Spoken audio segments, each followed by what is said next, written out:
আমি সংবাদ দেখার মতো সময় পাই না, শুধু মানুষের মুখে শুনছি ঢাকা আন্দোলন চলতেছে, বিডিআর অনেক আন্দোলন করতেছে। বেটা আইছে তত্ত্বাবধায়ক সরকার, তারা সহযোগিতা করো, তোমরা সংস্কার সময় দাও, তারে চিঠিতে বুদ্ধি দাও, তার কাছে যদি যাওয়ার মতো লোক থাকো তারে বুদ্ধি দাও। তা না দিয়ে তোমরা তোমাকে জীবন সাজানে ব্যস্ত। জনকে ছাত্র জনতা আন্দোলন করছে, আমার মতো গরিব মানুষ আন্দোলন করছে, তখন তোমরা কই আছিলে? একজনে তো দেখলাম না। আর এখন দেশ এক পর্যায়ে যাইতেছে, সে টাইনে টুনে একটু দাঁড় করার চেষ্টা করতেছে, তোমরা কি করতে চাও? আন্দোলন করে এরে অনাসৃষ্টি তৈরি করতে চাও। এই যে হোকার মধ্যে বাড়িগুলো কিন্তু আমার গয়ে পড়ে নাই, তোমার গয়ে পড়ছে।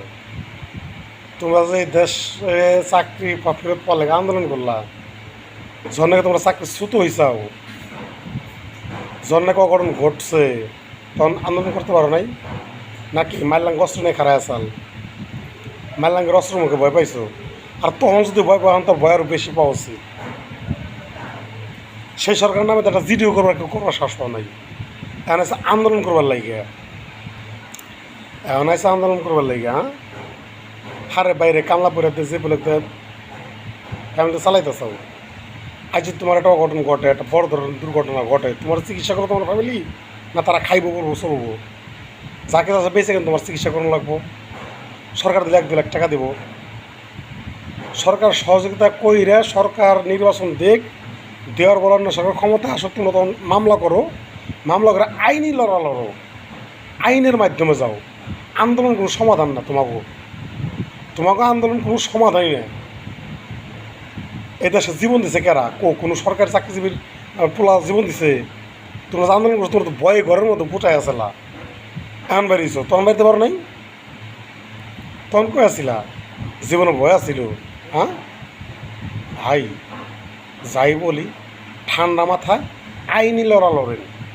যে সময় আমাদের জোর করে চাকরিচ্যুত করা হয়েছে, আমরা চাকরি ফেরত চাই, হাইকোর্টে মামলা করেন, সুপ্রিম কোর্টে যান। অযথা দেশটারে অস্থিতিশীল করেন না। দেশটারে অস্থিতিশীল করলে আপনার ফ্যামিলির সুখের লেগে পুরো 20 কোটি মানুষের অসুবিধা বানাবেন, এটা তো হয় না। এটা কোনো জ্ঞানী মানুষের কাজ না, কোনো দেশপ্রেমিকের কাজ না। ভাই, বিডিআর চাকরি করছেন, সরকারি চাকরি করছেন, আপনাদের সম্মান করি, আপনারা আইনের লড়েন, অযথায় দেশটা ধ্বংস করেন না। হরতাল এই সেই দিয়ে, লং মার্চ দিয়ে দেশে অযথাই দেশটার ধ্বংস করেন না।